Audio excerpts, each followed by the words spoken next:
मुत्तहिद थे। आपका इत्तेहाद 2019 में था, आपका इत्तेहाद 2014 में था। आपके इत्तेहाद की बुनियाद पर आपने अपना कायद चुना और उसे दिल्ली पहुंचाया। यहाँ बहुत सारे बुजुर्ग लोग मौजूद हैं, मेरी उम्र के नौजवान मौजूद हैं।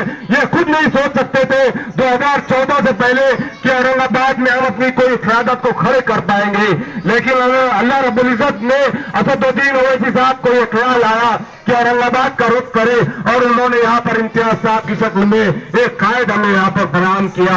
आप खुद सोचिए कि आने वाले दिनों के अंदर अगर ये लोग कहते हैं कि बीजेपी को रोकना है, तो उनसे कहना क्या बीजेपी को रोकने का ठेका सिर्फ औरंगाबाद वालों ने ले रखा है? आपको मालूम होना चाहिए कि पूरे महाराष्ट्र से 48 मेंबर ऑफ पार्लियामेंट चुनकर जाते हैं।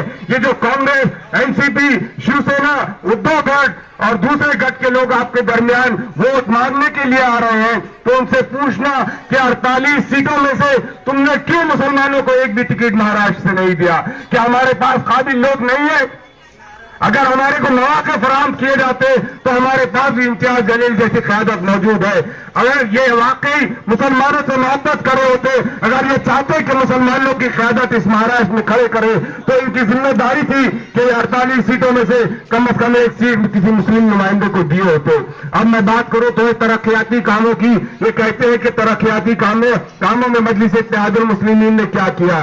तो मेरे नौजवानों और बुजुर्गों, सबसे बड़ा अगर काम इम्तियाज जलील ने शहर में अगर कोई किया है तो नफरत की सियासत को खत्म करने का काम किया है। उसने यहाँ के लोगों को बताया है कि जब मुसलमानों के हाथ में क़यादत, हिंदू देखते हैं कि काम करना जानते हैं, और यही मेरा दीन सिखाता है कि जब तुम्हारे पास ताकत आए, जब तुम्हारे पास कुव्वत आए, तो तुम मिल्लत का काम करो, तुम इंसानियत का काम करो।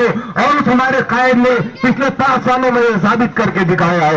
ये अबरार कॉलोनी, ये हमीदिया कॉलोनी की गलियां, यहाँ पर रिक्शे नहीं चल सकते थे, पैदल चलना तो दूर की बात है। लेकिन मेरी यहाँ की पूरी टीम ने घंटों इम्तियाज जलील साहब के पास जिद करके, मिन्नतें करके, म्यूनिसिपल कमिश्नर दफ्तर में जाकर कमिश्नर से बातें करके, उसे बहला कर, कभी गुस्सा करके, कभी डरे करके, कभी आंदोलन करके आपके मसाइल को हल करने की कोशिश की है। मैं ये भी मानता हूं कि हम 100% मुकम्मल नहीं है, हमें खामियां हैं, हमें कमजोरियां हैं, लेकिन कमजोरियां किसमें नहीं होती, खामियां किसमें की नहीं होती, कोई मुकम्मल नहीं होता। फिर भी हमारी टीम ने कोशिश की कि आपके इलाकों के बुनियादी मसाइल को हल कर सके। हमारी क़यादत जब तक औरंगाबाद में नहीं थी, बताइए इस अबरार कॉलोनी, सिग्नल कॉलोनी में चंद एक लोग ही आया करते थे जो क़यादत किया करते थे। आज मजलिस इत्तेहादुल मुस्लिमीन के औरंगाबाद में आने के बाद सबसे बड़ा फायदा अगर कोई हुआ है तो वो ये हुआ है कि इस मजलिस ने, हमारे कायद बैरिस्टर असदुद्दीन ओवैसी ने हमारे अंदर कायदाना रूह फूंक दी, और उसने ये साबित करने की कोशिश की कि अगर जिस दिन तुम्हारे हाथ में क़यादत आ जाए तो तुम इंसानियत के लिए काम करो। इम्तियाज जलील ने क्या किया? घाटी अस्पताल में हमारी माएँ बहनें इलाज के लिए जाया करती थी, वहां जेंट्स डॉक्टर भी उन्हें देख लिया करते थे।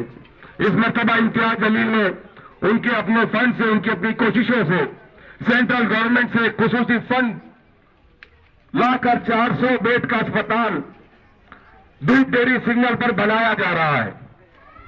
यह है इम्तियाज जलील का काम। 80 बेड का अस्पताल